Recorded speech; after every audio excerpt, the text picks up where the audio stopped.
आज हम करवा चौथ की कहानी कहेंगे। एक गांव में एक साहूकार के साथ बेटे और एक बेटी थी। सेठानी ने 7 बहुएं और बेटी सहित कार्तिक चौथ का व्रत करने को कहा। उस लड़की के भाई हमेशा अपनी बहन के साथ भोजन करते थे। उस दिन भाइयों ने बहन को भोजन के लिए बोला। तब बहन बोली, भैया आज तो मेरे करवा चौथ का व्रत है, इसलिए चांद उगेगा तभी मैं खाना खाऊंगी। भाइयों ने सोचा हमारी बहन तो भूखी रहेगी, इसलिए एक भाई ने दिया लिया, एक भाई ने चलनी ली और पहाड़ी पर चढ़ गए। दिया जलाकर चलनी से ढककर कहा कि बहन देखो चांद उगाया है, अर्घ दे दो, खाना खा लो। बहन ने भाभियों से आकर कहा कि भाभी चांद आ गया, देख लो। भाभी बोली, भाई जी ये तो आपका चांद उगा है, तुम ही देख लो, हमारा चांद तो रात को दिखेगा। बहन अकेली ही चली गई और खाना खाने बैठ गई। पहले कौर में बाल आया, दूसरा कौर खाने लगी तो ससुराल से बुलावा आ गया कि बेटा बहुत बीमार है, बहू को जल्दी भेजो।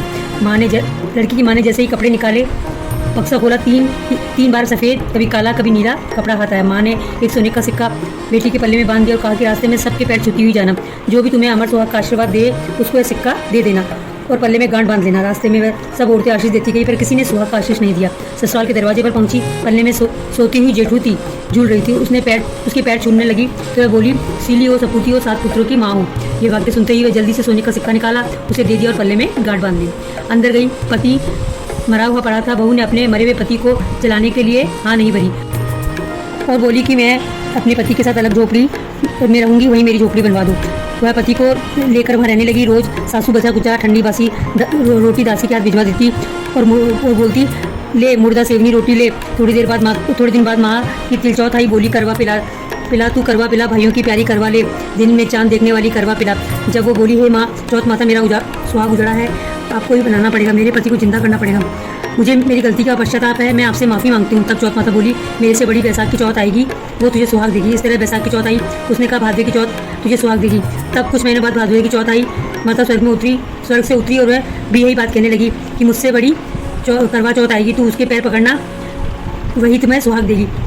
वही तुझसे नाराज हुई है, तूने उनके पैर छोड़ दिए तो तुम्हारा पति कभी भी जिंदा नहीं होगा। कार्तिक का महीना आया, स्वर्ग में से चौथ माता उतरी। चौथ माता आई और गुस्से से बोली, भाइयों की बहन करवा ले, दिन में चांद उगाने वाली, व्रत खंडित करने वाली, हट जा। साहूकार की बेटी ने चौथ माता के पैर पकड़ लिए और विलाप करने लगी, हे चौथ माता, मैं ना समझती, मुझे इतना बड़ा दंड मत दो। तो चौथ माता बोली, मेरे पैर क्यों पकड़ कर बैठी है?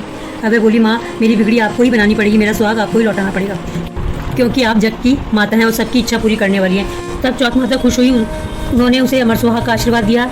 इतने में उसका पति बैठा हो गया और बोलने लगा, बहुत नींद आई। वह बोली, मुझे तो 12 महीने हो गए, मुझे तो चौथ माता ने ही सुहाग दिया है। वह पति बोला, चौथ माता का विधि विधान से उद्यापन करो। उधर ननद रोटी देने आई तो उसने 2 जनों की आवाज़ सुनी और माँ से जाकर बोली, भाभी तो पता नहीं किससे बातें कर रही है। तब सासू ने जाकर देखा, बहू और बेटा दोनों खाना खा रहे हुए चौपड़ पासा खेले। देखकर वह बहुत खुश हुई, पूछने लगी, ये कैसे हुआ? तो बहू बोली, यह सब मुझे चौथ माता ने ही दिया है। तो सासू जी के पैर छूने लगी और सास ने अमर सुहाग का आशीर्वाद दिया। दूर खड़े पति पत्नी का गठबंधन जुड़ गया और सब चौथ माता का चमत्कार मानने लगे। चौथ माता का व्रत पुरुष की पत्नी, बेटे की माँ सभी को करना चाहिए और 13 चौथ करनी चाहिए। ये चौथ माता जैसा साहूकार की बेटी का सुहाग अमर किया, वैसा सबका करना।